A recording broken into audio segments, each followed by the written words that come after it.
player in the Turlock Police Department and City of Turlock as a whole are very fortunate to have her on our team. Deandra is married to Brian, her husband of 5 years, with the cell phone video tipping, everything.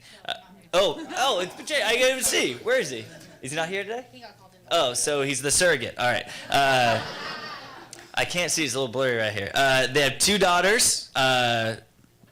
Your husband and you have 2 daughters. I'm making clarifications here. She loves time outdoors with family, and most of her free time is taken up by toddler activities with her kids. Thank you so much for your dedication to the city of Turlock, and the microphone's yours.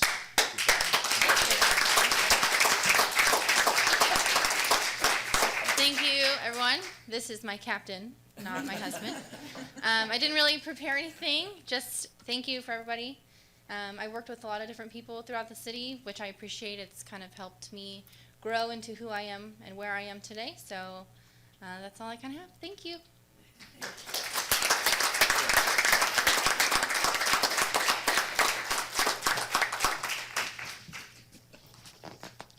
Wow, that's funny.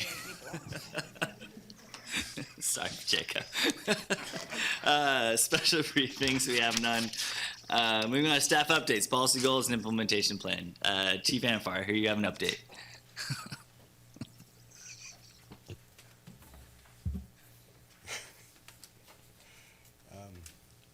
Captain Pacheco, I'll make sure I let your wife know that was a mistake. Mayor, council members, I wanted to update you in a few of the sections very quickly. Under the CAT RMS identified under policy goal 3.3.3, I just wanted to give you an update regarding our CAT RMS project. Captain Williams is heading it with a committee, and we just completed site visits and vendor demonstrations at the public safety facility. So we're on target in regards to our timeline.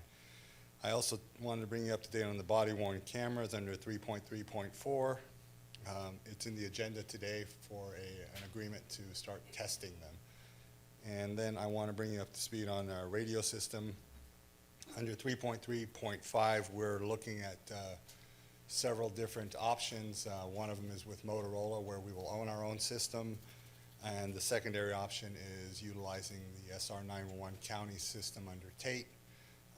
In that option, we don't own it. We lease a couple of channels. And so we're looking at all the options that will best fit the needs of the city. So to bring you up to speed on those items at this point. So if you have any questions. Yes. Chief, what is the compatibility between the 2 systems, Motorola and SR? Each system is proprietary in regards to the manner in which they transmit. They both use internet protocol systems, and they're both digital systems. So they're compliant with the P25 federal compliance in regards to digital radio systems, which requires portables to have digital capabilities and be programmed to proprietary needs.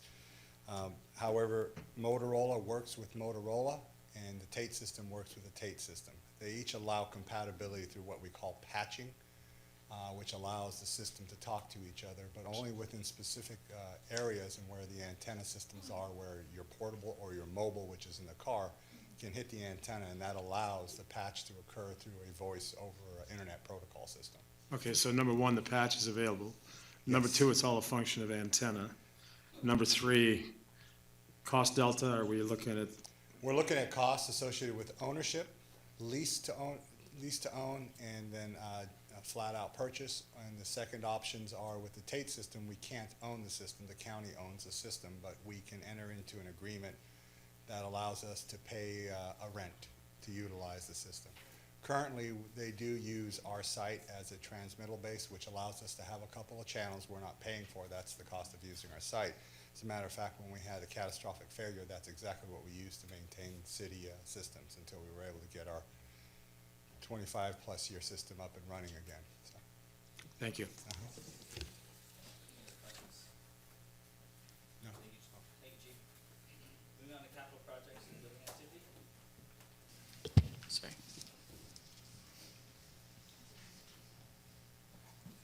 Good evening, Honorable Mayor, members of the council. In your building division, this for the month of April, we had 110 permits issued, 72 through the over-the-counter, 21 through the minor review process, and 17 traditional review. That's 85% out the door in an expedited manner.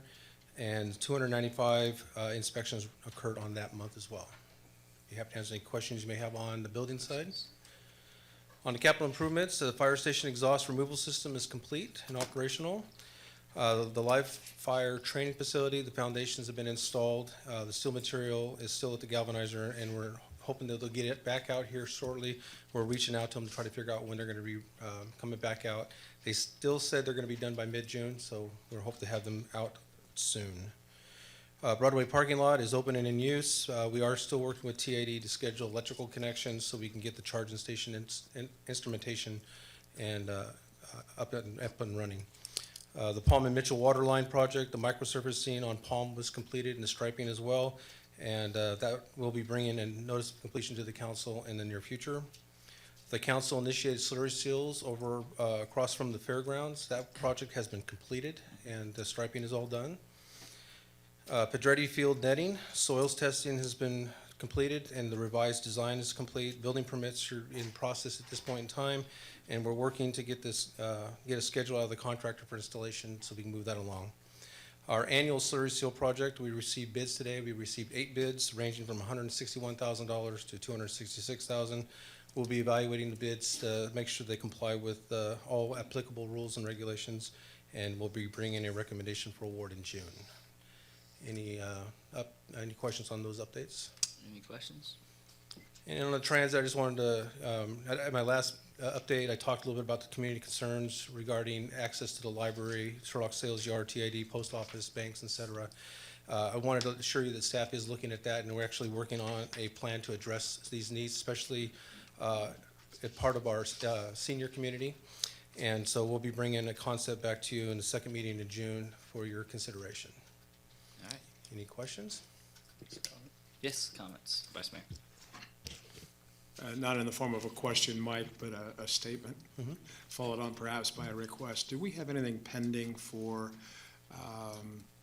intersection of Canal and Main with respect to modification of lanes and turns and timing of lights? The reason I ask is because I had occasion this afternoon to be in that area at perhaps the most inopportune time. And it was indeed amazing what takes place at that intersection. Do we have anything going on? Not at this moment. As first I've heard of it, was it a delay or Oh, congestion? no, it or- was just mass It's a lot, okay. confusion Yeah, well, and assertion. Well, we had the lockdown, but I think it was that time is the key point on that. It happened to be that time of day. The lockdown didn't really have anything to do with it, okay. as near as I could tell. We had a steady stream, whatever that is, westbound Maine or southbound Maine. We had a steady stream in the opposite direction. We had steady streams the other directions, east, whatever those directions, all 4 directions. Do you know about what time it was? Yep. I think- wrote it down. Well, if you can just give me that information, then I can have my staff look into it and we can see if there's anything that needs to be addressed on a timing issue. I know that we did do some work at the intersection of Canal and Olive where we put some channelization lines. Allison's crews helped us with that to help people stay in the right lanes, but we haven't had anything, we don't have anything in the works to address Main and Canal. It happened at 1610. Okay. The reality is that with Maine coming at a diagonal cross to Canal, Yeah. we have those individuals that feel they can accelerate their Do it quickly. movement through town by stepping on the gas quicker than they should. And it's rather tempting, I have to admit. So, We'll investigate and we'll get back to you. thank you. Thank you so much. All right, moving on. Board, commission, and committee vacancies. Clerk, do we have any? Thank you, Mayor. We have no reports or no vacancies to report at this time. Twice per year in May and in November, we generally provide a report to council regarding any upcoming vacancies on any of our commissions, committees, or boards. At this time, we do not have any vacancies, but we can expect to have some near the end of 2017. Perfect. Thank you so much. All right, moving on to public participation. This is limited to items described in the notice for this meeting. This is time for anyone in the public to address the council.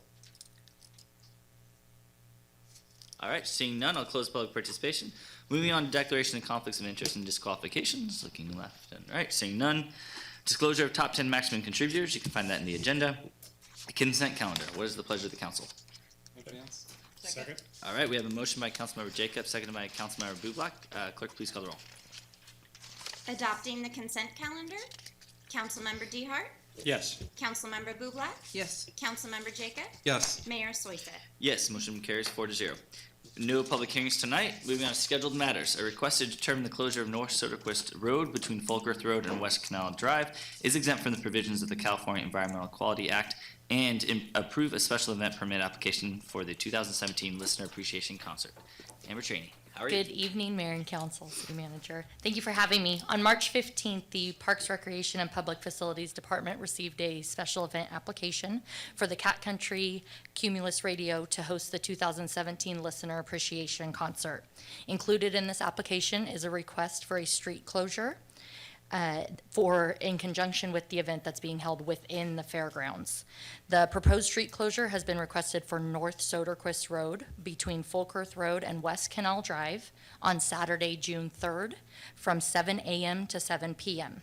The applicant has requested this closure for pedestrian safety and event purposes. All the proper public notification for this hearing has been completed. The Special Event Committee has reviewed the application and supports the closure of this street section and does not feel it will significantly affect traffic within the area. Staff has also reached out to the fairgrounds to coordinate the closure to coincide with the Saturday morning farmers market. If you have any questions, I'd be happy to answer them.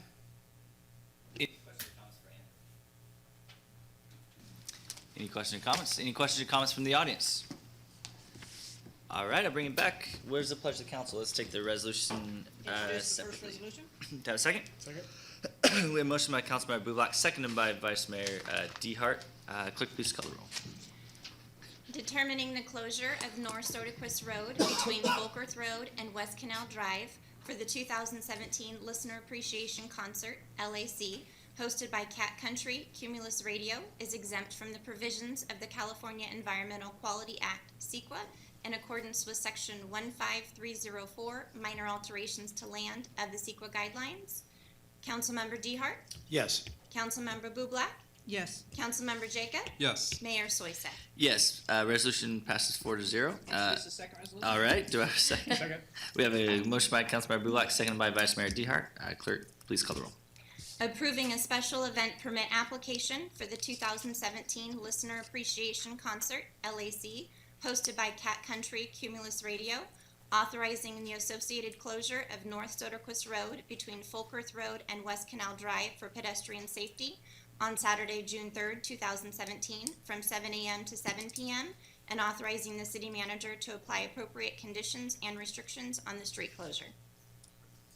Councilmember Dehart, Yes. Councilmember Bublak, Yes. Councilmember Jacob, Yes. Mayor Soisek. Yes, motion carries 4-0. Thank you so much. Thank you. Thank you, Amber. Okay, item B has been pulled. Moving on to item C, a request to determine city project number 17-30, West Main Street Rehabilitation, Measure L, is exempt from the provisions of the California Environmental Quality Act and direct staff to proceed with the design and preparation of plans, specifications, and estimate, and approve the advertisement of construction bids and appropriate $60,000 for city project number 17-30, West Main Street Rehabilitation, Measure L. Mr. Bray. It's going fast tonight. Hey, don't jinx that. I know, here. Good evening, Mayor, members of the council. Tonight before you is the city's first Measure L project, West Main Corridor Rehabilitation Project 1730. This project will rehabilitate the transportation corridor between, on West Main between Lander and a point between South Walnut Road and South Kilroy Road, which is roughly adjacent to Starbucks on West Main. For the purposes of discussion tonight, this project is divided into two phases. The first phase being that point adjacent from Starbucks down to West Avenue South. The second phase being from West Avenue South to Lander.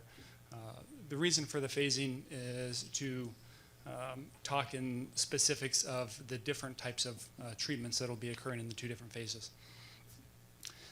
The first phase, the first phase consists of overlay, which is typically grind off the first surface the first wearing surface of the road and repave with an asphalt layer. This treatment doesn't necessarily affect the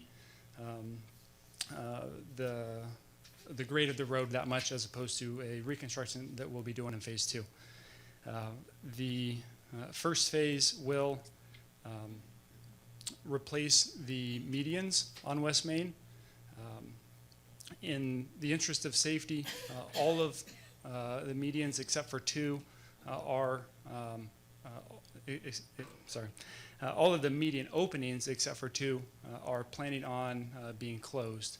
This is typical amongst the past street rehabilitation projects where we've had an uncontrolled left-hand turn through the median. So those 2 median openings that are remaining are for transportation and traffic flow. Are the median directly adjacent from Evergreen Packaging Company, which is the first median to the east of Tully Road, and the median opening between Clifford Avenue and Alaska. So it's roughly halfway between Soderquist and West Avenue South. Why is that second one? I understand the first. Why would The second one, there's a large truck movement there. There's a truck mechanic shop directly to the south. Through communication with different owners, there's a large truck movement there. So if we can take a look at that, if the council wishes to close that, but just for traffic flow, that's what was recommended. So when you say large truck, you're talking. Diesel semis. Oh, so okay. Yeah.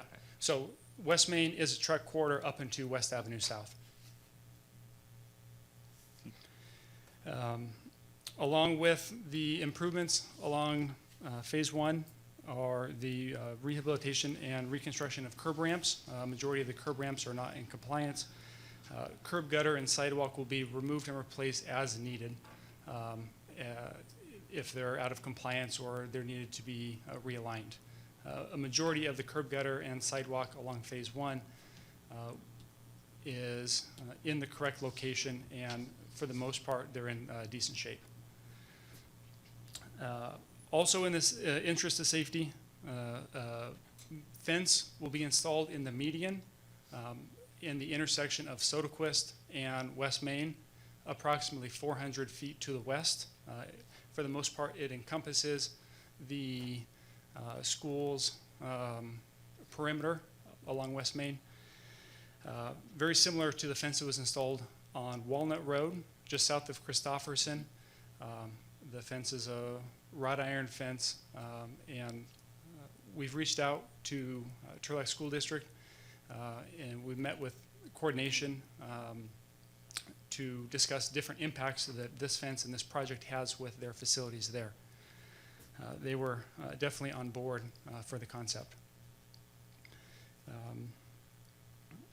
The second phase of construction consists of rehabilitation and reconstruction of West Main from West Avenue South to roughly down to Lander Avenue.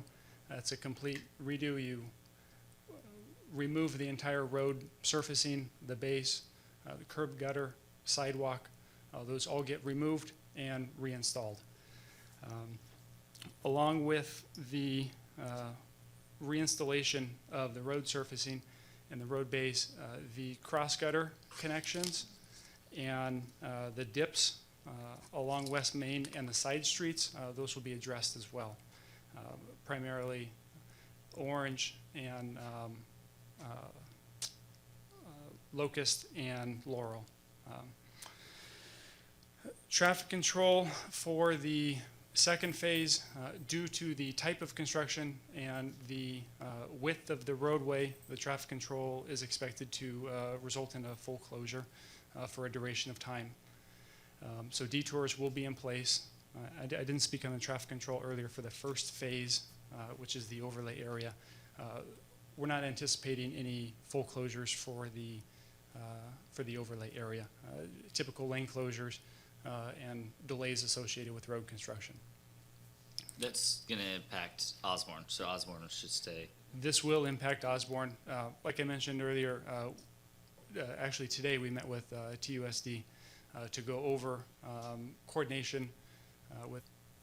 We have worked with our own municipal services in identifying facilities, water, sewer, and storm, that should be replaced prior to doing any sort of road construction along West Main. We have identified facilities in both Phase 1 and Phase 2 that do need to be replaced, and we are working and putting those into the plans right now. A transfer of funds will occur at a later time from the respective enterprise funds to cover the exact costs of those replacement of utilities once those are known. So in addition to our own municipal services and others, are you working with PG&E and anything else that might need to be replaced? I know that's something that the city manager and I have talked about, the coordination, but with all Measure L funds and removing streets, that this is when we should be coordinating with our other utilities outside of City Hall. We have reached out to them, and I've been in active communication with AT&T. Right. Granted, their facilities are overhead, but they are on the south side of the road, and there's not a lot of room for them to move. So there's been a lot of communication on what exactly are they going to do with their utilities. Would they be willing to put them underground, or is that a decision they have to make? That's a decision they have to make. If we were to ask them to go underground, that's a cost that we would bear. Do not ask. We have not asked them, as pretty as it would be, we have not asked them. But I think that due to the location of where they are, there's not additional right-of-way behind the sidewalk. There's not a public utility easement behind the sidewalk. That may be their only option. City manager, yeah. Mayor, also, as a follow-up to your and my meeting with PG&E, we've had, Mr. Pitcock and I have had subsequent conversations with PG&E. They are aware that West Main is scheduled for reconstruction, this portion, and Mr. Pitcock and his staff will continue to reach out to them. But we have also collectively agreed on a modification to our repaving requirements for PG&E. One of the things that we heard was PG&E is somewhat apprehensive to completing maintenance projects in our community because we require curb-to-curb repavement of any road that they cut. Mr. Pitcock and I have negotiated a modification to that requires curb to center line, and they carry the full warranty on that work if the joint between the old pavement and new pavement fails. So this should generate even a greater investment into our community by PG&E, whereas previously it made it too costly to come in and do certain maintenance projects. So we're hoping that this inspires PG&E to make a larger investment in our community. And by the way, our standard is unique. No other community had that standard, so we're not adopting a lesser standard. We're just adopting a standard that achieves the same outcome, especially with them warranting their work.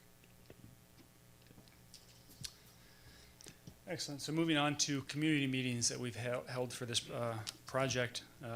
Due to difficulties in determining the design direction for the phase, redefined the design options and held a second community meeting on March 29th, 2016.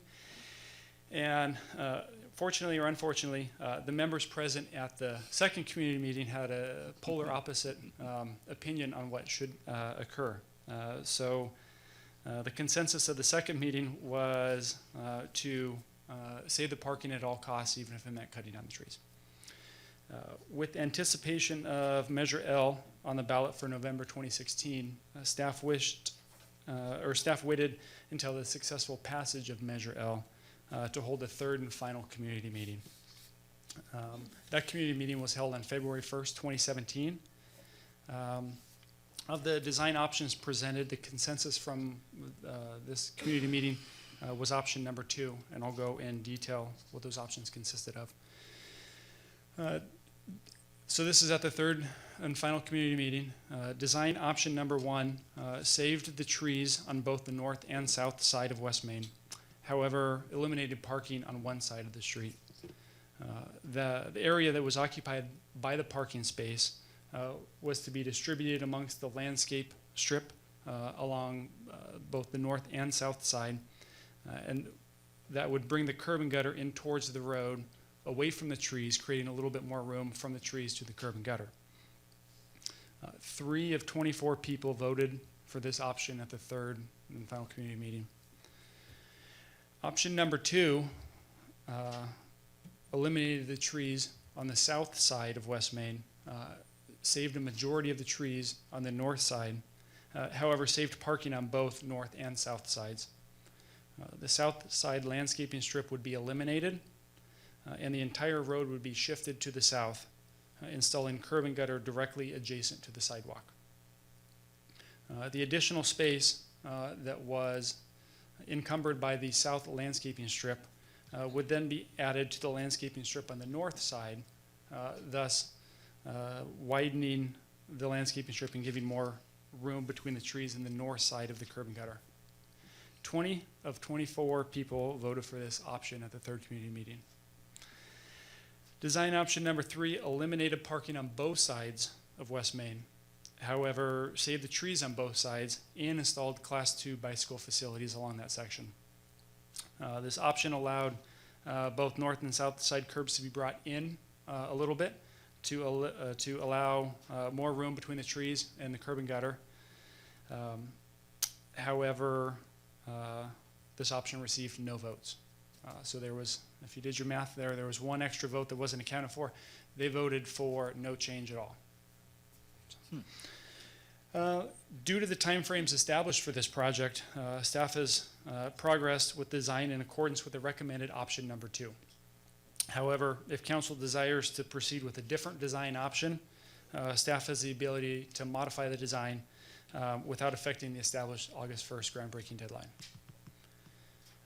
So to recap the actions for tonight, staff is recommending that council make the determination this project is exempt from the provisions of the California Environmental Quality Act per section 15301, existing facilities. Directing staff to proceed with design option number 2 and approve advertisement of construction of bids, and appropriating $60,000 from Fund 217, which is your gas tax, for project development expenses prior to the implementation of Measure L on August 1st, 2017. With that, I'd be happy to answer any questions. Any questions or comments for Nathan? Yes, Councilmember Bublé. In regard to the trucks and it being a route, a commercial route, and obviously I worked in Modesto for some time, so 132 gets torn up and receives a lot of funding constantly for it. So are we doing a different structure to keep it, or are we just doing it like any other road and it's gonna fall apart quicker because of the commercial trucks tearing it up? Yeah, so we are addressing the overlay to allow for a, without doing a reconstruction. We are basically removing 1 inch of surfacing and we're adding 2 back. So what that does is it eliminates your undulations and your comfort from your ride. Well, it preserves the maximum amount of structural stability for this section, and we'll cap it back with a 2-inch rubber overlay, which is the standard, I guess, if you will, of our previous overlay projects. In the areas that are more beat up and need more attention, we will dig down deeper and give it a little bit more structural section to address those. Any other questions, comments? Yes, Vice Mayor. Thank you, Mayor. Thanks, Nathan. Quick question with respect to the 2 openings remaining in section 1. I guess I have a concern about the second one, where the trucks will be crossing.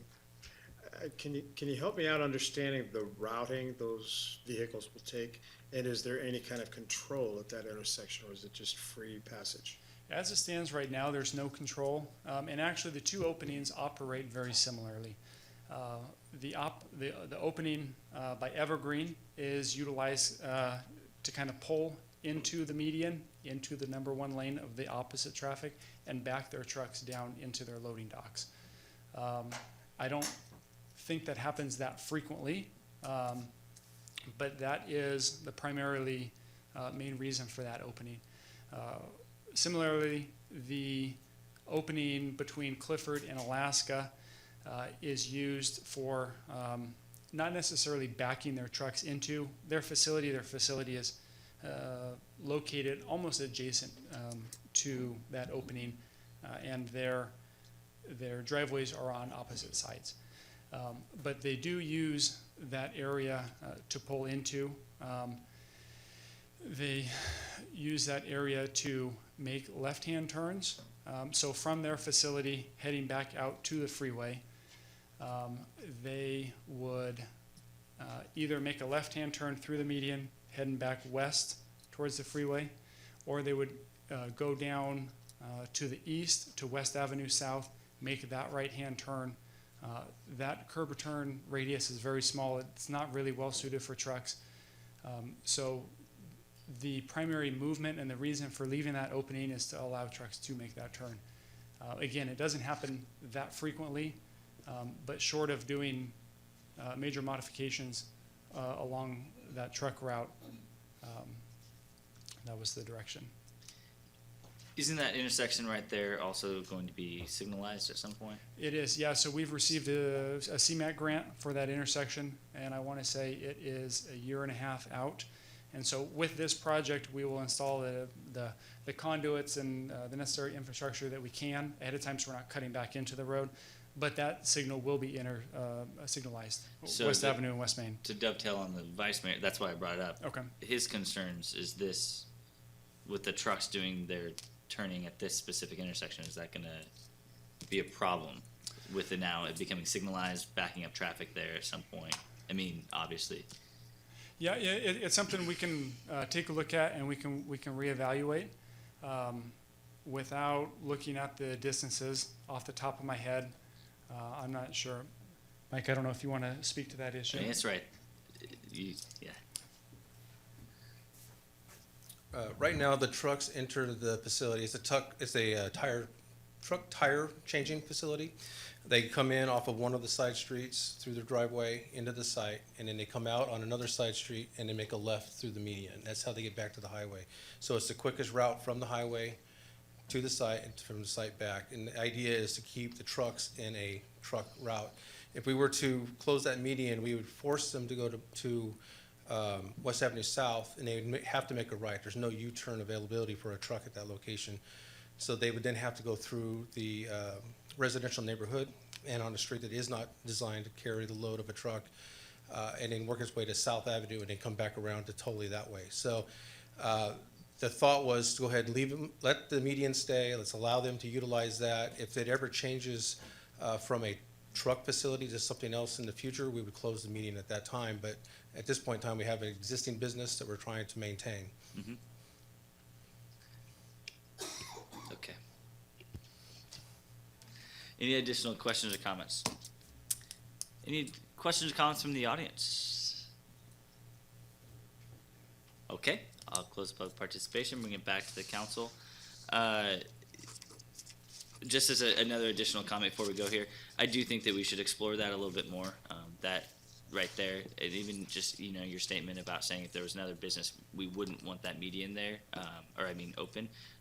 It's just cause for concern because of the bottleneck coming through. And I know the signalization will assist in, with the safety there, but, pedestrians are crossing there. There's a senior rehabilitation home right there. And so pedestrian safety is a huge concern of ours, and add in trucks and add in medians that aren't protected. It just gets to that point where I think we should look a little bit more at that intersection. Yes, come on. Okay, perfect. We'll open public participation back up. Come on up. You're fine.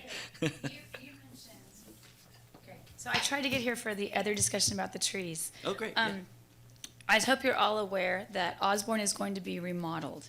And during that process, you guys both have meetings on the same night at the same time that we're trying to reach to discuss. I don't know if you've had the pleasure of driving by Osborne on a Wednesday when they have an early out, and then there's also a funeral. But I've actually, at the last school board meeting, hit the police chief up. We have a huge traffic issue. We only have 1,000 students at the school. We had 1,100 last year. I promise we have 4 crossing guards that cover West Main, the parking lot entrance, and the 2 on Soderquist at, I think it is Flower? Anyway, am I right? Flower. So it is imperative in what we'd asked for, and I think it's about 60,000. So I'm going to ask you, and I'm going to ask the school board tonight if I can make it to their public comment, that we would like a lighted crosswalk, the parents, and if we need to, we'll get petitions or whatever. But I really am encouraging you to go on a Wednesday or any other day. But Wednesday is the worst because it's the early out day, and if there is a funeral, it is a huge traffic nightmare. And we have a crossing guard, Billy Rich. She probably gets almost hit once a week, and I'm not exaggerating. Because you have 4 lanes of traffic, you have people that don't really stop or do a California stop when they're trying to turn from either Soderquist to West Main or vice versa. And so with the remodeling, we're gonna ask for that to be on the list, but I mean, I'm willing to help write the grant. We have parents who are willing to help write the grant. But a lighted crosswalk on West Main. Last year when they were doing the PG&E digging, you had parents crossing 4 lanes of West Main, which is crazy. And we don't want anybody hurt. But it is imperative, even if we got the school down to 800, because so many parents, and it's not your problem, but because so many parents drive their kids over there, it's just a traffic nightmare. So if we can think about that it's like we talked about a bicycle lane on West Main, that's ridiculous. No, I'm not putting my kid on a bicycle on West Main. We'll go down, we have other ways to get there. But it's really imperative, if we could have, I promised Billy, I would ask for a lighted crosswalk. And I reiterate, we're willing to help you write the grant for whatever it's called now, Safe Route to Schools. But it's very important if we can kind of work together with the remodeling of Osborne. Okay, thank you. Sorry, I know this has nothing to do with this. Thank you. But it is, and then people walk all the time. There's a lot of parents that live in the neighborhood that walk. So the straight light at West Avenue South, correct, is important. That's in like a year. Yeah, so we've talked about that in like PTA meetings, et cetera, but there's a lot of people that walk in that neighborhood. Absolutely. Thank you. Thanks so much, Mary. And I'm glad you're going over the school board meeting and talk to them. I think that we were just in a meeting earlier this week, the Vice Mayor and I, and Vice Mayor, you talked for about an hour about pedestrian safety and talking about our schools. And I think there's a great partnership to be had between the school district and the city, especially with the recent passage of their bond money that's going towards school safety and looking at some of their projects. And so I'm glad that Mary went there and talked and advocated for those crosswalks, but I think we can always keep that open mind on partnerships there. And I'm sure that the city manager and vice mayor are going to come with some other recommendations later on. But that's great. Thanks for the input. Bringing it back to the council, what is the pleasure of the council? First, I just want to piggyback on what Mary was saying, that it was an absurd idea to try and force traffic off of 99 to downtown and then put the pedestrian bicycle lane. I would have opposed it strongly, so I'm glad we never got to that. And with that, I'll go ahead and introduce the first resolution. Second. We have a motion by Councilmember Bublak, seconded by Vice Mayor Dehart. Clerk, please call the roll. Determining city project number 1730, West Main Street Rehabilitation, Measure L, is exempt from the provisions of the California Environmental Quality Act, CEQA, in accordance with section 15301, existing facilities of the CEQA guidelines. Councilmember Dehart? Yes. Councilmember Bublak? Yes. Councilmember Jacob? Yes. Mayor Soisek? Yes, motion carries 4-0. Introduce both motions and the resolution. Second. All right, we have a motion by Councilmember Bublak, seconded by Vice Mayor Dehart for both motions and resolution. Directing staff to proceed with the design and preparation of plans, specifications, and estimate for city project number 1730, West Main Street Rehabilitation, Measure L, in accordance with community feedback received at the third community meeting held on February 1st, 2017, regarding design options for the West Main Street corridor rehabilitation. Approving the advertisement of construction bids for city project number 1730, West Main Street Rehabilitation, Measure L. Appropriating $60,000 to account number 217-50-511-51270, construction project, to be funded from Fund 217, Section 2103, Gas Tax Reserves for City Project Number 1730, West Main Street Rehabilitation, Measure L, to supplement the necessary funding required for this project prior to implementation of Measure L. Councilmember DeHart, Yes. Councilmember Bublak, Yes. Councilmember Jacob, Yes. Mayor Soisek. Yes, motions and resolution carry 4-0. Thank you so much. All right, moving on. Request to accept the Turlock Fiscal Impact Analysis Report evaluating the adequacy of the special tax levied in Community Facilities District Number 2 and authorize the city manager to enter into agreements to develop written procedures, policies, and/or ordinances for the administration of CFD2 and appropriate $20,000. Hey, Debbie. Yes, good evening, Mayor Soiseth, members of the council and the audience.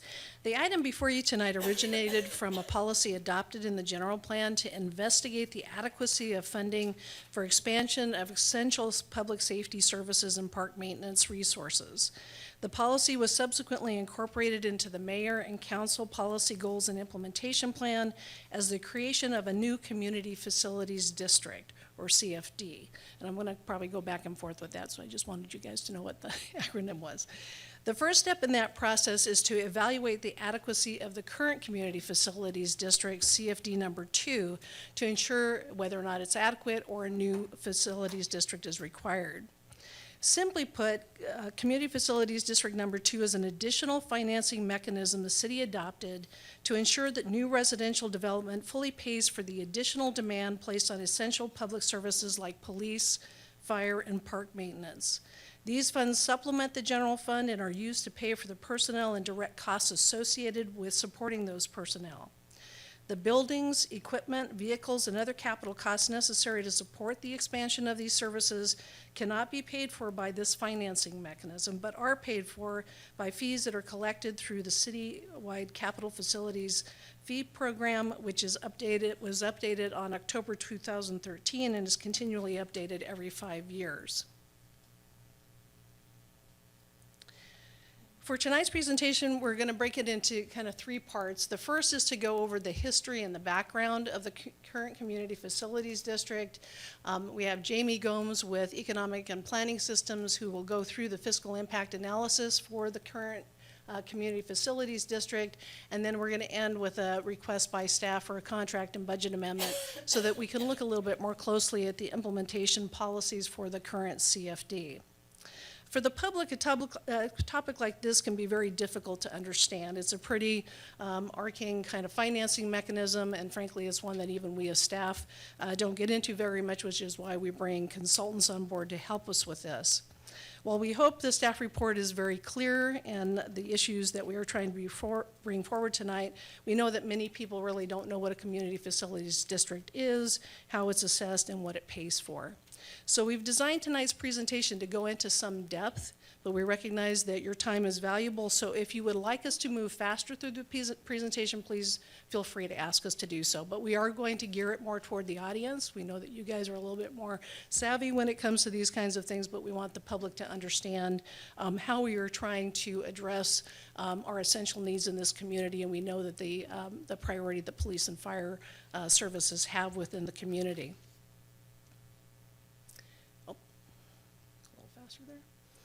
The discussion topics that, there we go. Let's first go through the history and the background of the current Community Facilities District.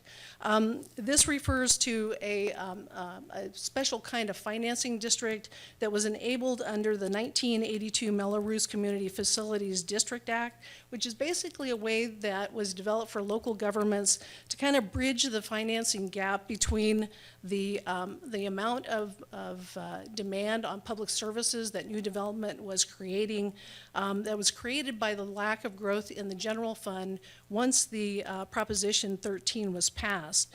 Many cities found that the growth in the general fund revenue just wasn't keeping pace with the demand that was being generated by new residential development, and so they thought this funding mechanism would be useful when applied to new residential development projects within jurisdictions. The city of Turlock adopted the Community Facilities District Number 2 in 2004 in response to potential service impacts that could have resulted from the implementation of a new master plan area called Northeast Turlock Master Plan area. This is kind of up in the northeast part of our city.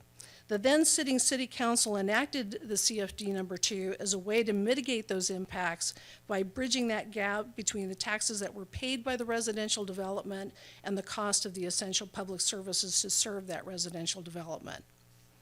Based on the legal advice at the time, it was assumed that the tax could only be applied to new residential development that required a legislative act, essentially those land use decisions that require the approval of the city council.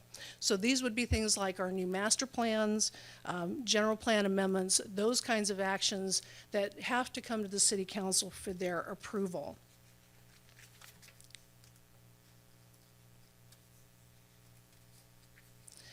But most of the new housing projects that are developed within the city don't necessarily, when you're talking about new infill or within the existing city boundary, don't require legislative acts. They actually come forward as part of staff level or planning commission level actions like minor discretionary permits or subdivision maps. Homes that are built on a existing single-family lot are typically exempt from these types of requirements because they come through on a building permit. They're already permitted by right.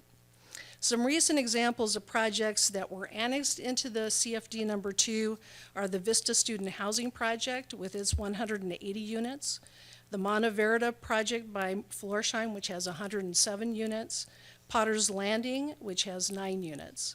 Some of the projects that are not required to annex into the CFD are Avena Bella. This is on Linwood for 144 units. It's a multifamily project. The Johnson subdivision that was recently approved by the Planning Commission for Fitzpatrick Homes, which has 20 lots. Tradition subdivisions on Sandstone, also by Fitzpatrick Homes, it has 15 lots. So just to kind of give you a rough idea, roughly 25 to 30% of infill residential development is likely to be subject to the CFD number 2 tax. And this is just an estimate based on what I've looked back at in the last decade or so, but it always depends on the kinds of actions and the kinds of development that are occurring with the city, so that can kind of float a little bit. The added annual cost to a homeowner or apartment owner is for a single-family dwelling unit, it's $636 per year currently. And for a multifamily dwelling unit, it is $499. And this fee escalates at 2% per year, and that is the maximum that is permitted under Mello-Roos law. Individual homeowners are going to see this on their annual property tax bill. For multifamily projects, they also see it, but they're going to see it for all of the units that they operate. So just to kind of give you an idea of the scale of the fees that are paid by different developments, the Vista Student Housing Project, which is currently under construction, will pay roughly $90,000 per year in CFD taxes. So we're now in the 13th year of implementation of CFD number 2, and staff is starting to face some very interesting challenges in terms of how we implement and apply the requirement for the CFD to be imposed on legislative acts. I gave you a few examples in the staff report, such as a property that was annexed into the CFD, but it was never developed. Now the property owner wants to come back and develop it in a way that's consistent with the underlying zoning. And so the question is, do we continue to require that they pay the CFD tax? So these are kind of legal and technical issues, but they're also matters of policy that this city council needs to provide us with additional direction. So we've broken tonight's discussion into 2 essential areas. The first will be handled by Jamie Gomes with Economic and Planning Systems to go through the fiscal analysis that he prepared looking at the adequacy of the current CFD, and then I'll come back at the end to talk about the request by staff for a contract and budget amendment to essentially allow us to look into these issues of how do we implement the current CFD and the possibility of even broadening the application of the CFD to these discretionary acts that are not necessarily legislative, to see if we can expand the amount of public services that we provide here in the city. So with that, I'm going to turn over the podium to Jamie Gomes.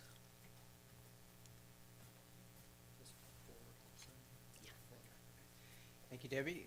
Good evening, Mr. Mayor, members of council. Jamie Gomes, Economic and Planning Systems. So EPS was engaged by the city on your behalf to prepare the fiscal impact analysis. And so as Debbie mentioned, I'll go through the analysis that we did in some depth tonight. Feel free as I go through, if I use a term that is unfamiliar, if I use an acronym that you want me to explain, I'd be happy to stop and do so. Or if you have questions along the way, please feel free to interrupt. CFD number 2, revenues, the existing CFD. And then wrap it up with conclusions, the results of our analysis and the conclusions and what actions your council may consider. I do want to, before I get into too much detail, though, I do want to take a moment to thank staff, the city manager's office, the finance department, both public safety, police, fire, development services, parks and recreation. I want to make sure I don't leave anybody out. But staff was very, very helpful, and I'll talk about it in a couple of instances, the work and the analysis that we went through. So I do want to recognize and acknowledge the work that city staff put into this. So again, the purpose of the analysis is to evaluate whether an additional CFD tax should be implemented, and that's something that is at your council's discretion, but this analysis can inform that decision. And Debbie touched upon that. Really, our work is called a fiscal impact analysis, and what that does is it's a forward-looking analysis looking at new development that is expected to occur in the city, and it compares the estimated revenues that will come from that development, or are expected to come, as compared to city expenditures to serve both the new employees and the new population. So that's the work. We relied upon land use information from the general plan, and then also the service level standards, desired goals for staffing of police officers per 1,000 people, number of fire departments, location, et cetera. So the first effort on our part was to identify the land use assumptions. And of course, the guiding document for the city's land use assumptions is the general plan. So we started there. But recognizing as we embarked upon this analysis, we were coming out of the Great Recession. So the absorption and the number of units and the number of non-residential square feet the city was experiencing on an annual basis was well below norms. In addition, the general plan is zoning or planning for the maximum amount of development that may occur within that general plan timeframe. Well, that's very appropriate and typical when you're examining environmental impacts associated with the general plan, traffic impacts, et cetera. But for the fiscal impact analysis, we wanted to make sure that it was more scaled to the amount of development we thought would reasonably occur within that 2035 timeframe. And most importantly, the assumptions we made regarding the amount of new residential and non-residential development are synchronized with your staff's estimates of the number of staffing, the service costs, and the provision of municipal services. So they work in lockstep with one another. So in other words, if your council or staff said, what might the fiscal impacts look like if development were half as much as is in the current analysis? Roughly speaking, the revenues would be about half as much, and the expenditures would be about half as much. So I just want to make sure to emphasize that they're in lockstep with one another. So on the revenue estimating side, we first, again, started with the city's budget. And it's important that we are focused here on the general. So an average approach, an average revenue estimating approach, takes the existing revenue in the city budget and then divides it essentially by the number of either population or a sum of population and employees. So for example, we would take transient occupancy taxes. If it's $1 million annually, we would divide by the city's population, and it would translate to a certain number of dollars per person. We use that same dollar per person to forecast the future TOT revenues of the city, looking at the future population growth. So kind of a very straightforward average revenue estimating approach. We did the same thing with the sales tax revenues and with the with franchise fees as well. The one caveat I would add with the sales tax revenues is, as you well know, the city does capture spending from residents that live outside of the city. The Monte Vista Crossings project is a great example of that. So if we just simply take the existing city budget, sales tax revenues divided by existing city population, the capture of spending from residents outside of the city boosts that number up. So numerically, for example, if the existing sales tax revenue per capita were $200 a person, maybe $25 or $50 of that might be supported by spending that comes from outside of your community. So with the direction of your finance department and staff, we looked at comparable jurisdictions and looked at their sales tax revenue per capita. Because again, we're looking ahead. We want to forecast what might the city's revenues look like from new development in 2035. So we don't want to be too bullish or too overly optimistic on the revenue side. So as a result, rather than using the current sales tax revenue per capita in the city, we tempered that expectation and lowered that. So that's one of the adjustments we made as a result of our interaction with staff. The second method for estimating revenues is called a marginal revenue estimating approach. And the best example I can give you here is in estimating the new property tax revenues that will come from development.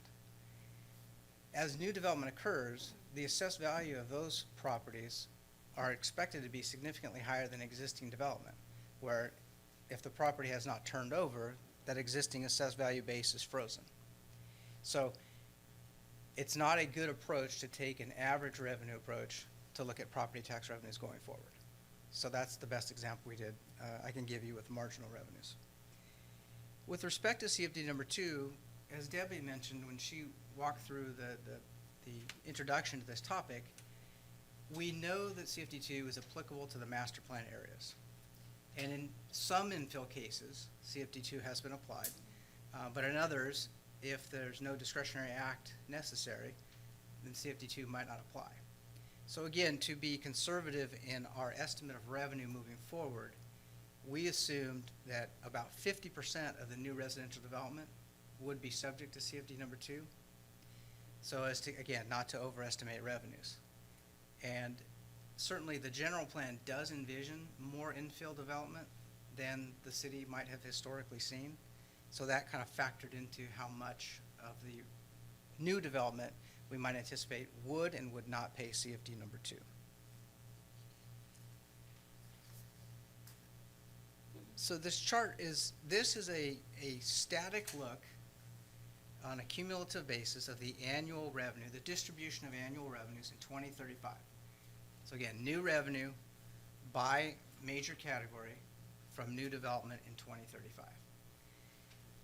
So just to give you some idea of how this compares, this shows that property tax is anticipated to be about 44% of the annual revenues from new development, whereas in the existing city it's about 36% of annual revenues. And that would make sense because new development is going to have a higher assessed value. It should comprise a little bit more as a percent of total revenues. And again, as I mentioned, the approach we took with the sales tax revenues is reflected here as well, in that sales tax revenues in 2035 from new development are about 39 or almost 40% of the revenues, whereas in today's budget, they're closer to approximately 45 to 50%. So again, I think this reflects the time that we took, the interaction that we had with staff, and very thoughtful in the way in which we approached the work. On the expenditure side of the equation, again, we're comparing the revenues against expenditures. We use the same approach in that we start with the city's existing budget. Again, we use two methods, either an average expenditure method or a marginal expenditure method. For the average, where we applied the average expenditure method was in the general government functions. So in areas where we would talk about the city council expenditures, the city manager's office, clerk, city attorney, information services, things that are relatively static. As new development for example, as new development occurs in the city and the city grows by 20 or 30%, the number of council people does not grow. So the department costs will go up, but they don't go up, one-to-one necessarily. So in those cases, it's more appropriate to use an average expenditure method. However, as CFD2 was implemented to cover public safety and parks and recreation, there we took a much more detailed approach and used a marginal expenditure estimating method. And we did what we call a case study approach. So in each case, we asked the departments, we said, here's the development forecast. Through 2035, we expect this many residential units of this type. We expect this many new square feet of non-residential development in these categories. Please identify for us, staff, your staffing levels cumulatively in 2035. And those staffing levels needed to be based and rooted to the general fund, because that's the policy direction that your council has given to be implemented. So there was a considerable, and I'll talk a little bit about this, but a considerable amount of back and forth. So our case study approach for police adheres to the general plan standard of 1.5 sworn officers per 1,000 new population. And so that's embedded within the staffing levels and the service costs that are assumed in this work. The fire department case study includes staffing for the ladder truck company. It includes staffing of 4 firefighters per station, per shift, if you will. It includes also construction and operation of the 5th fire station, all of which are outlined in the general plan as city goals. So again, that level of effort and those staffing levels and costs are included in our work. And then from the Parks and Recreation standpoint, again, it's looking at general plan service level standards, the number of staff expected and expenditures to meet those levels. And with Parks and Recreation, we also took an approach of looking at comparable jurisdictions to make sure that the staffing levels we assumed weren't too low and weren't too high. So in that case, we looked at number of recreation personnel per 1,000 population. And we looked at cities like Tracy or Merced, for example, Lodi.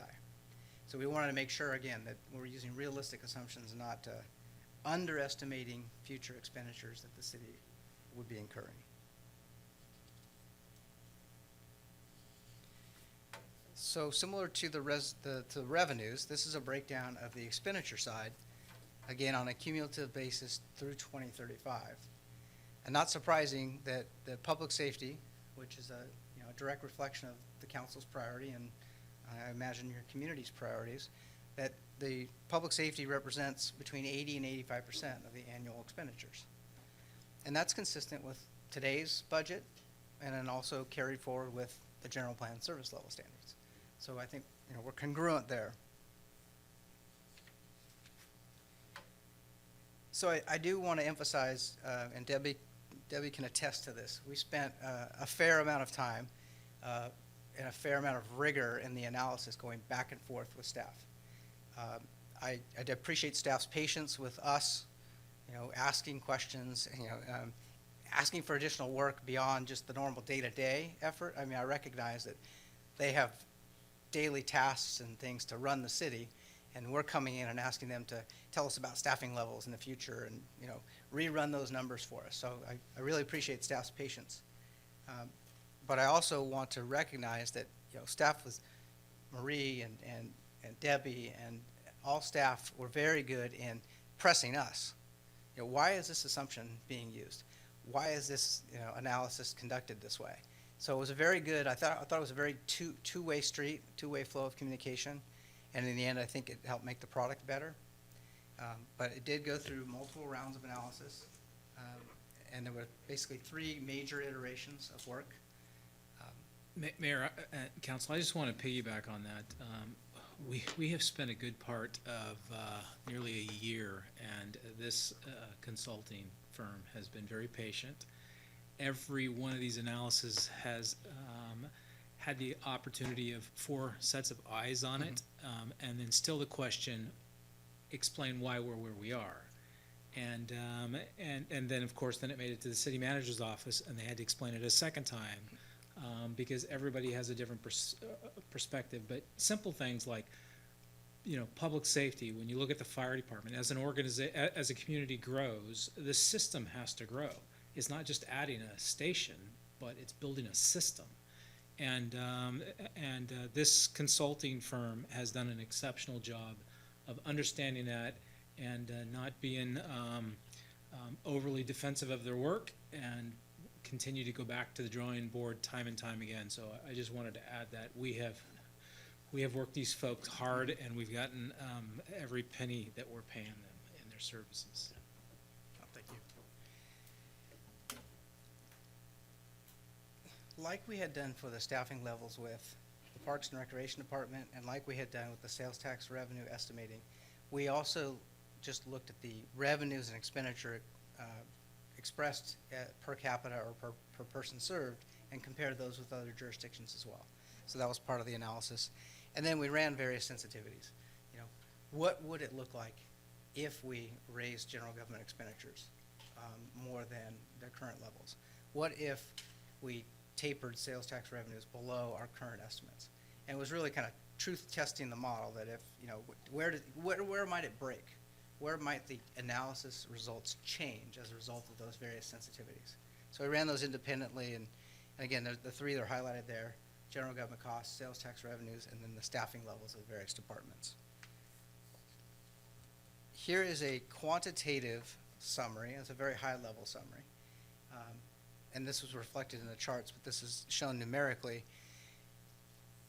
Cumulatively, in 2035, new development, the revenue anticipated from new development, primarily property tax, sales tax revenues, transient occupancy tax, franchise fees, is about $13.4 million annually. And then the expenditures are anticipated to be about $16.7 million. So on the face of it, without any additional revenues, if you did not have CFD number 2, that would translate to a deficit, an annual operating deficit of $3.3 million. The expected revenue from CFD number 2 from new development that will occur as it's applied is about $3.65 million, or almost $3.7 million. So in effect, the analysis is concluding that it's keeping pace. It's a break even, plus or minus about 5% on this type of summary would be considered break even, and this is certainly on the plus side, which is good and positive. So that leads to the conclusions that maintaining CFD number 2, and obviously this is subject to your council's discretion, but maintaining CFD number 2 is recommended in order to maintain existing city service levels, but also to meet the general plan goals. Revenues from CFD number 2 appear adequate to mitigate the estimated service levels and service costs. And then, again, subject to your discretion, an increase at this point in time, based on the analysis that we've conducted, it does not appear as though an increased or a second CFD to levy any additional special tax is necessary to meet your service level standards. So that's the end of my presentation. I think I'm going to turn it back over to Debbie, unless you have specific questions, or how do we want to handle that? Any questions or comments? Or from the audience, any questions or comments at this point? Yes, Ms. Trueweiler.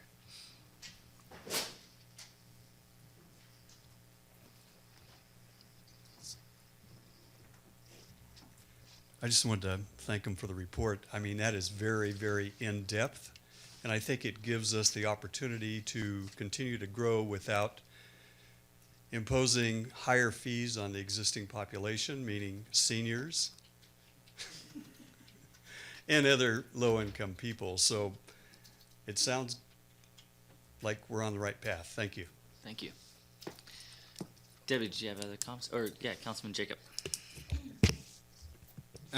Debbie, you mentioned that certain infill developments are included and some are not.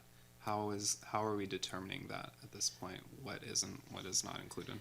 Let me just finish off the presentation, and I'll kind of hit on that a little bit as we talk about the need for legal services and technical services to kind of take a look at how we're applying the CFD. So that's really the second part of this presentation. We do have questions as staff at this point. When the CFD was put into place, there was an assumption that it would apply to these legislative acts, but there were never any procedures put into place as to how we actually implement it. So we've been doing our best as staff to kind of say, okay, we have legislative acts that, you know, some of these residential projects come forward with, and so we apply it. But we are starting to get into much more complex situations where property owners and properties are evolving, and the requirement has been placed on them to annex into the CFD, but then the projects themselves begin to change when development doesn't occur. So we do think we need to have a legal firm who's experienced in this area to give us some advice and to create some very black and white, here's how we're going to apply this from this point forward. The other part of the question that we continue to ask is that At the time that they enacted the CFD, again, there was this assumption that you could only apply it to legislative acts. Just in our preliminary, the city attorney and I sat down with the firms to kind of look at them in terms of their experience and to bring forward this recommendation to you. But they're indicating to us there is no limitation in state law that says that it can only apply to legislative acts. But that was the assumption at the time, is that it would not be legal to apply this kind of requirement to legislative acts. So there is a portion of development that is occurring within the city that doesn't require legislative acts. And like I said, I'm estimating that probably like 25 or 30% of the development that occurs in infill areas would really have this requirement apply to them. So you're talking about potentially 75% of the new housing that goes in that doesn't have this requirement, but some portion of that would be, you know, those kinds of housing developments that would be exempt anyway because they just come in for a building permit. So depending upon, you know, how many projects actually come forward from infill, we had estimated roughly 5,000 units could be developed within the city just on existing lots that are available for multifamily and for single-family development. And that's a lot of housing that could move forward that either requires a staff level minor discretionary permit for a multifamily project or with a subdivision map similar to the projects that I talked to you about earlier that weren't necessarily subject to the CFD. And those are projects that at the council's discretion, they could decide to apply this requirement. And so that's something we feel we should be looking at, especially with the priorities that we have for expanding public safety services within the community, is that this could be additional revenue that would be available to expand those services. And so we think it's very important for us to take a look at that question and give you as the city council the opportunity to develop its policies and procedures and decide if you want to broaden the application of this requirement to other types of development. So that's really why we have this second item before you. And so the idea would be for us to look at the current policies, practices, and ordinances that we have here in the city, identify these implementation challenges, and make sure that we're working with a legal firm that really kind of understands how CFDs are applied, not only in this county, but in other parts of the state. Look at the statutory legal precedents and the state of the practice as it relates to these types of districts, and explore how we can better utilize the CFD to expand those essential public services by applying the tax to a different level of development within our community. So we would bring back those kinds of options to you along with the implementation policies and procedures and seek your direction. And then obviously we would need to either prepare we would have a policies and procedures document, but that may also need to be kind of codified in the form of an ordinance for the CFD itself. So with that, we are proposing a budget amendment of up to $20,000, $15,000 for legal services with Stradling, Yoka, Carlson, and Roth, and I'm not sure if I'm pronouncing those right. And then $5,000 for technical services with economic and planning systems. And again, these are up to amounts. We'll only be utilizing these services to the extent that they're needed to perform this work. The funding source for this would come from the unallocated general fund reserve. And so those are the recommended actions that are in your staff report tonight. Any questions or Did that comments? answer the question? I mean, I understand that we need to decide how to do it on a go-forward basis, but can you kind of explain to us how it's currently being done and how it's been done in the past? The way that it's been done in the past is that it only applies to residential projects that require either a general plan amendment, a rezone, or a plan development, or they're part of a new master plan area. So those are the projects that we've applied this requirement to. Any additional questions or comments? Yes. I know hindsight's 20/20, but did it even come up? I'm trying to recall in regard to the Vista. I mean, obviously, a ladder truck would be an applicable charge to go towards, putting that towards that. And you said they were exempt?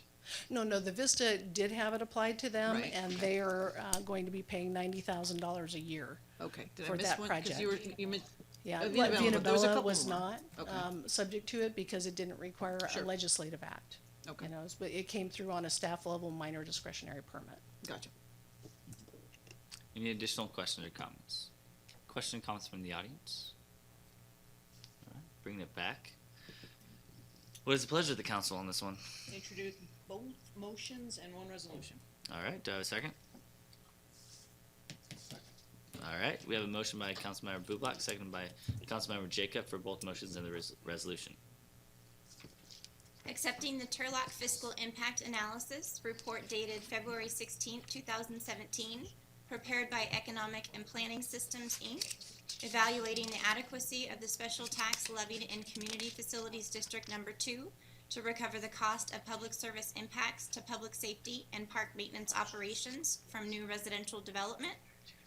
Authorizing the city manager to enter into agreements with Economic and Planning Systems, Inc. for an amount not to exceed $5,000, and with Stradling, Yoka, Carlson, and Roth, PC, for an amount not to exceed $15,000 to develop written procedures, policies, and/or ordinances for the administration of CFD number 2, appropriating $20,000 to 110-112-430-60008, Contract Services, Public Services Mitigation Fee, CFD number 2, from Fund 110, General Fund, Unallocated Reserves, to develop written procedures, policies, and/or ordinances for the administration of Community Facilities District number 2, CFD number 2.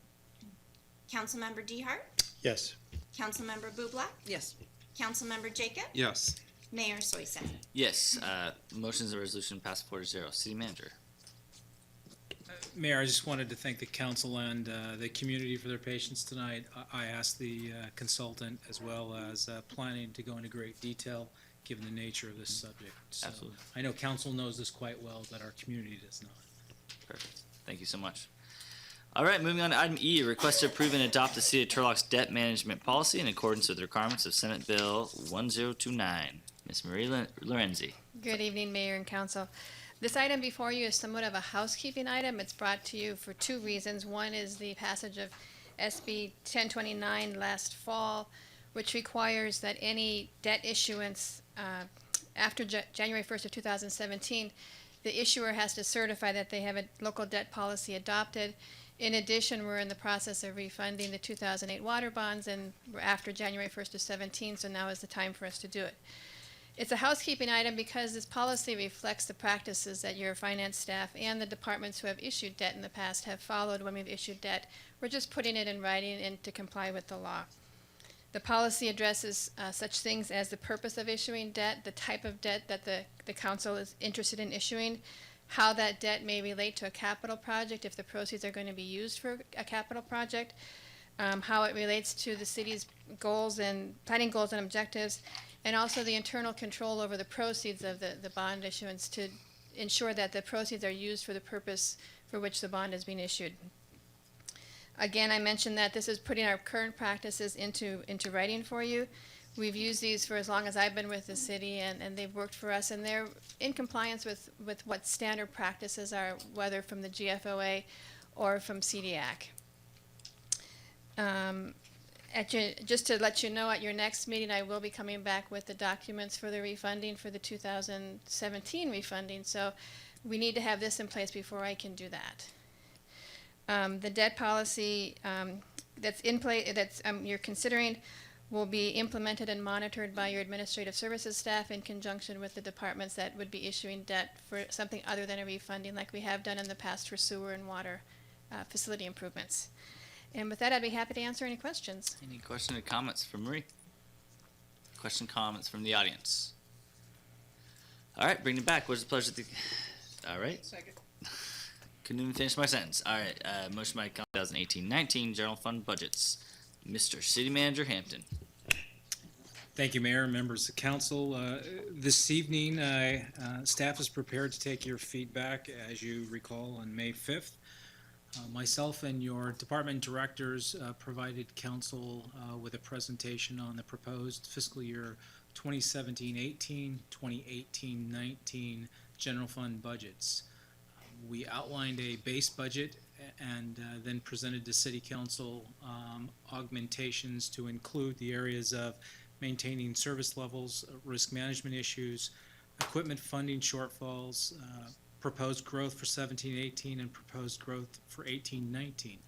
Specifically, as your city manager, I recommended to you to adopt the base budget and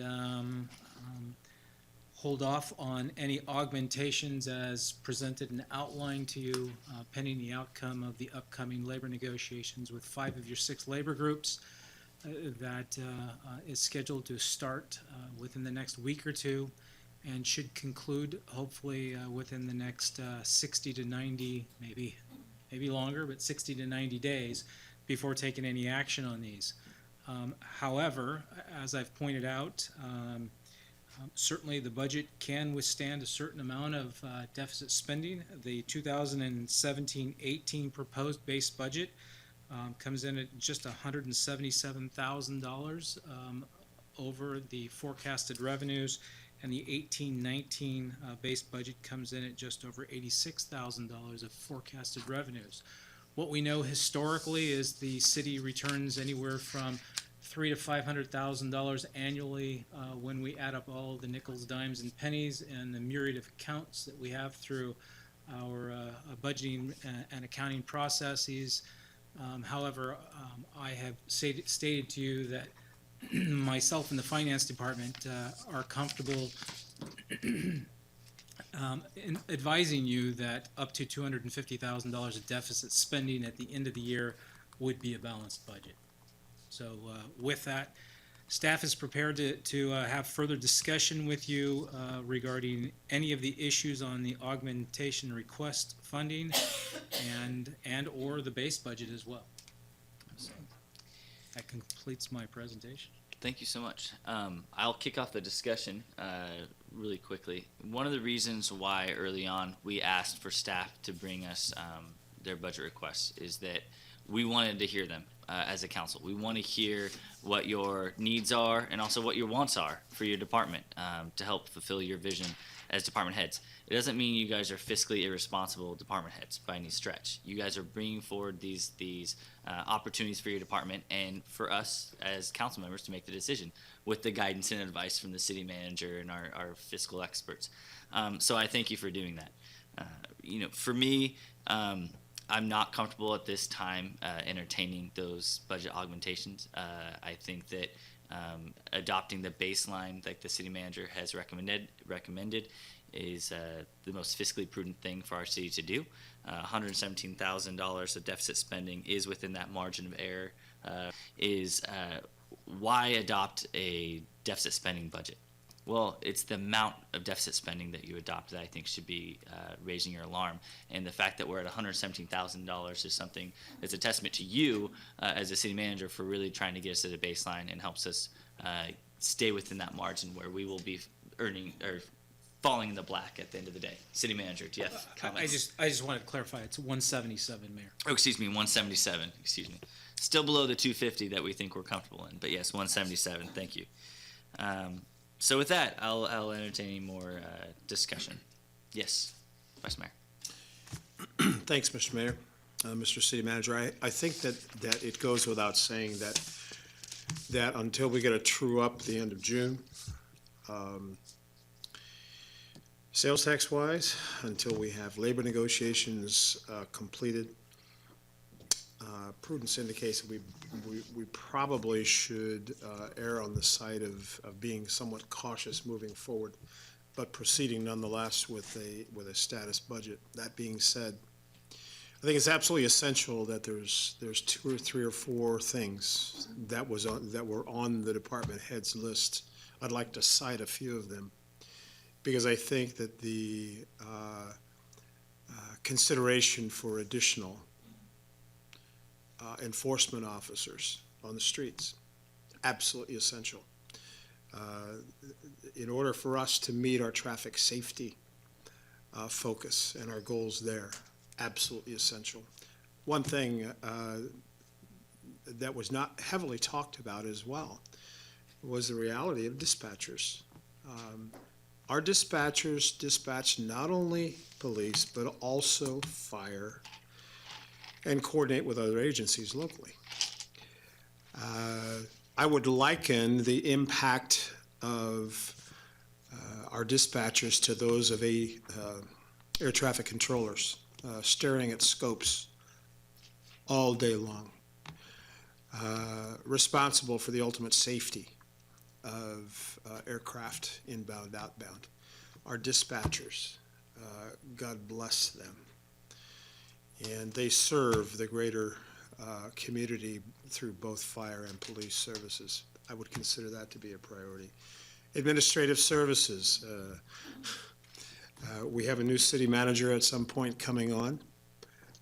I think that administrative services director should probably not be included as part of the responsibilities for that new city manager in deference to our current city manager.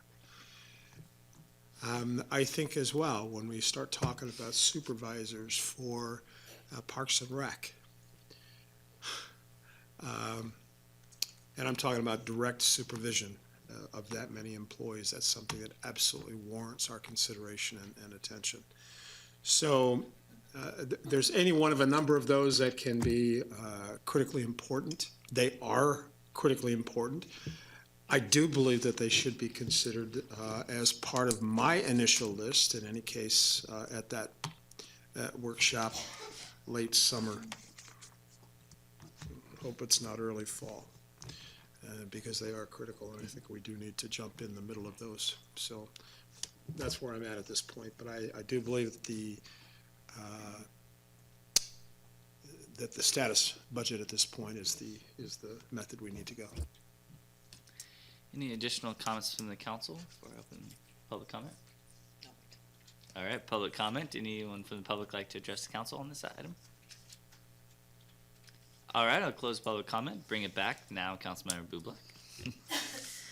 So for the past year, 8 years, and obviously I had to experience the worst, the 23 people that we had to let go. And so I'm always going to be fiscally mindful, and people are before property. And so as much as I appreciate all of you giving us what you need and what you want, I too believe that we need to just do what we have right now and work through negotiations to at least show our appreciation to our employees as well. And then come back and let's see what we can do to make you even better in each of your individual departments. And with that, I'll introduce the motion. All right. Any additional questions or comments? Okay, we have a motion by Councilmember Jacobs, seconded by Councilmember Bublak with guidance on the budget. Clerk, do you want to read that back? Yeah, I would just like to confirm, Mayor, so the direction would be directing staff to bring back a status quo budget and convene a budget workshop after completion of labor negotiations? Correct. Okay. City Manager? So just for another point of clarification, we will bring to you on your June 13th council meeting the status quo general fund budget as you've directed here tonight. And there is little wiggle room. Our ordinance requires that budget to be adopted before June 15th. So bring it to you on the 13th. We have 2 days thereafter if there's any changes. I just want to give you that cautionary note. Thank you, City Manager. All right, perfect. Thank you so much. That's correct, Clerk. Can you please call the roll? Councilmember DeHart? Yes. Councilmember Bublak? Yes. Councilmember Jacobs? Yes. Mayor Soyka? Yes, motion carries 4-0. Thank you so much. Matters too late for the agenda, non-agenda items. Looking left and right, seeing none. Council items for future consideration. Yes, Vice Mayor. Yes, thanks, Mr. Mayor. I just wanted to bring to everybody's attention, it's been mentioned once before, thank you, Mayor, for it. I had the opportunity to address school district, university, as well as city staff directorships on Friday morning. To summarize, if you will, the focus, the discussions surrounding traffic safety. And what has come from not just that meeting, but the collective efforts of all involved has been the a task force that has been called together. We'll be having our first official meeting towards the end of this week with as many automobile accidents and as many injuries and as many fatalities as we've had over the course of the last 14, 15 months, it is absolutely imperative that in spite of the attention this council has devoted to that particular issue in terms of discussion, in terms of attention, in terms of increased focus by our police and fire and others, road, we got to do better. There's just no choice. We got to do better. And so that's going to be the focus of our efforts and our discussion. We've included the same cast of players augmented, school district, city staff, CSUS, and we've included members, service providers from our homeless community as well. We have a considerable number of pedestrians, bicyclists. Now that school's coming out, we've got a very short window of opportunity to where we must address the issue. And we will be coming forth with some recommendations. Stay tuned. All right, thank you so much. Council comments. Any council comments? I just have one. Councilmember Bubak, do you want to explain why we will be missing next meeting? Oh, sure. All right, you can do that. We're jumping out of a plane. A perfectly good airplane that's not going to crash. Golden Eagles has invited the mayor and I to jump out, parachute tandem, and so we should come back. If not, it should be a blast. Terrible. To clarify, tandem is not she and I together. We will be with experts on our backs. But yes, she has roped us into this, and it's all to bring awareness for our local Army recruiters and the efforts that they do. So I think it's... I can't believe you got me to do this. So anyhow, we will be calling in, and we will post that publicly where we will be, but we will continue with our meeting next Tuesday as well. Additional comments? Yes, Vice Mayor, who will be, might Just be for the mayor at record, some point. just for the record, I had 14 operational jumps, and I think you're crazy. Thank you. Yeah, no, I was, when I was with USDA, I was with the 173rd Airborne, my very first group, and they obviously have a lot of jumps, and so for fun, they would watch YouTube jumps gone wrong, and I don't think I want to be watching those anytime soon. So anyhow, any additional comments? All right, moving on to closed session items. Do we have any, City Attorney? Do we have a motion for adjournment then? So moved. All right, do I have a second?